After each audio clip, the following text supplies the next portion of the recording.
Welcome to the deep dive. Today, we're looking at something you see almost everywhere: solar power. It's been this incredible success story, right? Clean alternative, shining bright. But have you ever stopped to think, what happens when the sun finally sets on the life of a solar panel itself? Not just the end of the day, that's what we're diving into today. Blip the dawn of solar panel recycling. We want to follow the whole journey from making power to, well, what happens after, and really explore why robust recycling is so crucial if we want solar to stay truly clean. Exactly. Think of this as your shortcut to getting up to speed. We'll touch on how they work, their lifespan, and then tackle this growing challenge of photovoltaic waste. We'll look at the R&D, the new tech, the policies popping up globally. The goal is a sustainable future, making sure we're not just swapping one environmental issue for another. Okay, let's get into it. For most of us, maybe not the electrical engineers listening, how does a typical rooftop solar system actually make electricity? What are the basic bits and pieces? Good place to start. So your rooftop system, it's basically got the panels themselves, an inverter, and the racks holding them up. The heart of it is the solar cell, usually made of crystalline silicon. Think of sunlight as tiny energy packets, photons. Photons, right? When these photons hit the silicon, bam, they knock electrons loose. That's the photovoltaic effect. It creates an electric current. Just like that, knocking electrons free? Pretty much. These electrons then flow, creating direct current, DC electricity. But your home uses AC, alternating current. Ah, okay, so that's where the inverter comes in. Exactly. The DC flows to the inverter, which flips it to AC for your house or the grid. But here's the key thing for recycling. Inside the panel, multiple cells are laminated together. They use this polymer, usually EVA, ethylene vinyl acetate, Right. sandwiched between glass on the front and a back sheet, often with an aluminum frame around it, copper wiring, a junction box. It's a multi-material sandwich. Right, a sandwich. And that makes it tricky to take apart later, I guess. Precisely. That lamination is a major hurdle. So this amazing process gives us clean power. But like you said, nothing lasts forever, which gets really interesting. What's the actual lifespan? When do these panels start, retiring? Yeah, that's crucial. Most panels have a performance warranty, usually 25 to 30 years. That's their official useful life. 30 years? That seems pretty good. It is, but it doesn't mean they just die at year 31. Mm-hmm. They can often produce power for longer, just less efficiently. The efficiency drops off over time. It's called degradation. Typically, it's maybe 0.7% a year, Okay. but some studies, depending on climate and conditions, have seen degradation hit like 6% in just the first 3 years. Wow, 6%. That's quite a drop. It can be. And economically, it gets interesting. Some research, like in sunny places, suggests the best time to replace panels for maximum return might actually be between, say, 17 and 24 years. So even before the warranty is up. Potentially, yeah. Mhm. If you wait too long, say past 23 years, you could be losing a fair bit of energy production compared to newer panels, maybe over 10% lost by year 25. Hmm. But here's the real twist. A lot of panels get decommissioned way earlier than that. Earlier. Why?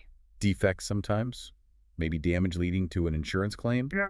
or just the owner wanting to repower, swap out older panels for the latest, much more efficient ones. It Right. happens more than you'd think. So we've got this huge global boom in solar installations, right? China's massive, Europe, the US, Japan.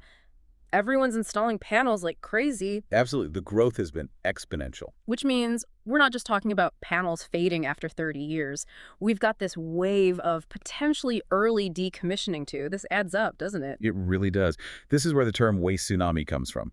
We're looking at a huge volume of panels reaching end of life in the coming decades. Okay, waste tsunami. That sounds pretty counter to the whole clean energy idea if we're just piling up old panels in landfills. That's the critical question, isn't it? How do we keep solar truly clean through its entire life cycle?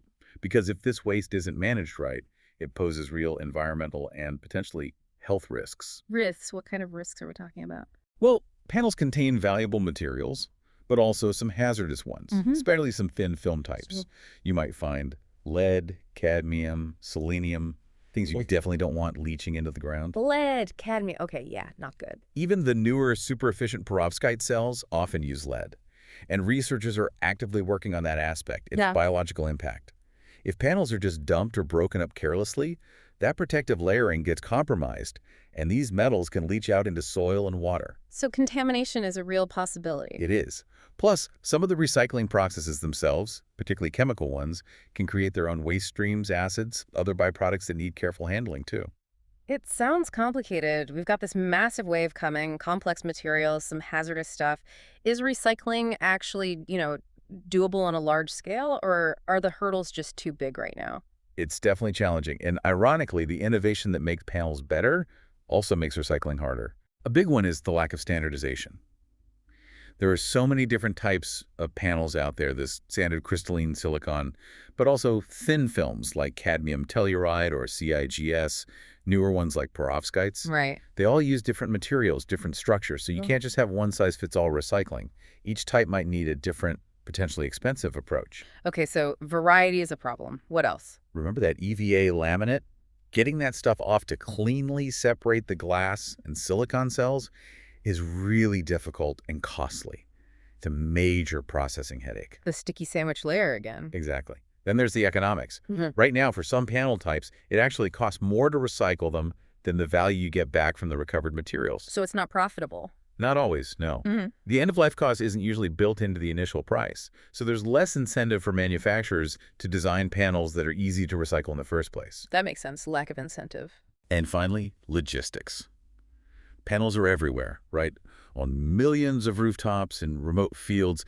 Collecting them all is a huge task. Without well-funded take-back programs, who pays for the transport?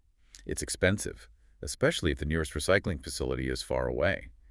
We lack the dedicated infrastructure in many places. Okay, wow. So a growing waste stream, tricky materials, tricky economics, tricky logistics. It sounds like a perfect storm. How are people trying to tackle this? What are the solutions emerging? Well, the good news is the urgency is definitely lighting a fire under innovation, both in technology and policy.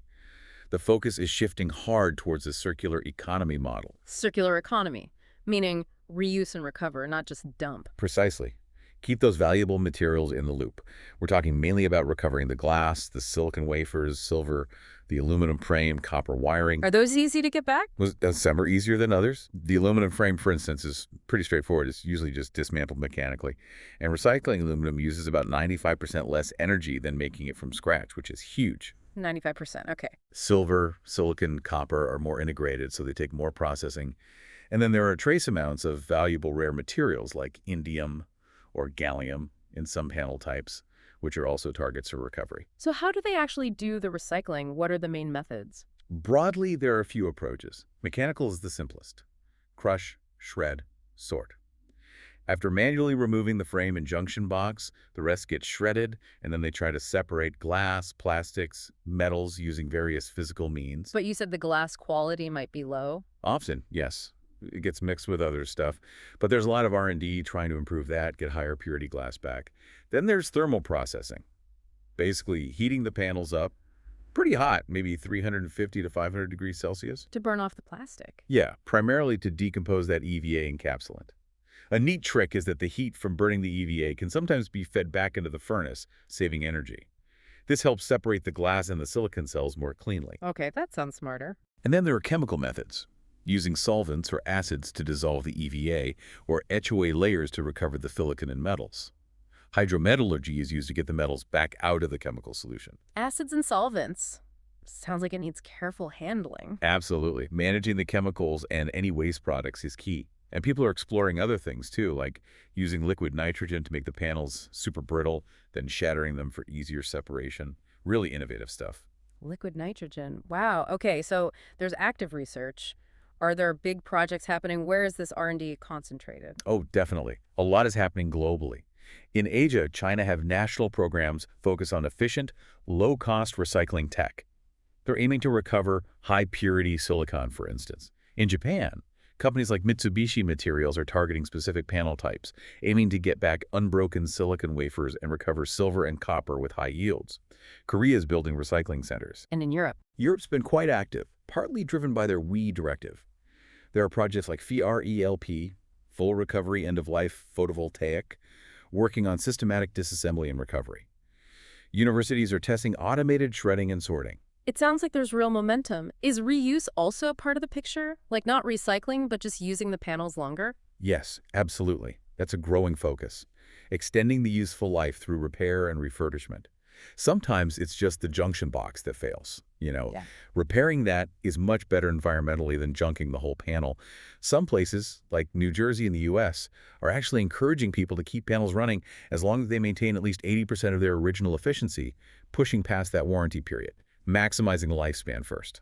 Makes sense. Reduce, reuse, then recycle. So the tech is moving, reuse is encouraged. What about the rules and regulations? You mentioned Europe's WEEE directive. How are governments pushing this globally? That policy piece is critical. It sets the framework. Europe's WEEE directive is quite advanced, setting high targets like 85% recovery and 80% recycling by mass for PV modules. They also have technical standards, CENELEC, to guide safe and effective recycling. 80% recycling. That's ambitious. It is. It drives investment and infrastructure. Elsewhere, it's developing. China and Japan are moving from general waste rules towards specific PV policies targets, maybe funding mechanisms. Korea, as I said, is building dedicated centers. India recognizes the urgency and is looking at specific solar e-waste rules, likely involving extended producer responsibility, or EPR. EPR. What's that? Extended producer responsibility. Basically, it makes the manufacturers responsible for collecting and recycling their products at the end of life. Ah, so it puts the onus back on them. Does that exist in the U.S.? It's starting to. Washington State has an EPR law for panels, requiring manufacturers to fund and run a take-back and recycling program at no cost to the owner. Other states like New Jersey are looking at similar models, or maybe an advanced recovery fee, like a small fee added to the purchase price to fund future recycling. Designating old panels as universal waste is another idea, which simplifies handling and lowers costs compared to hazardous waste rules. And industry groups like SCI, the Solar Energy Industries Association, are also running voluntary national recycling programs, trying to get ahead of regulation.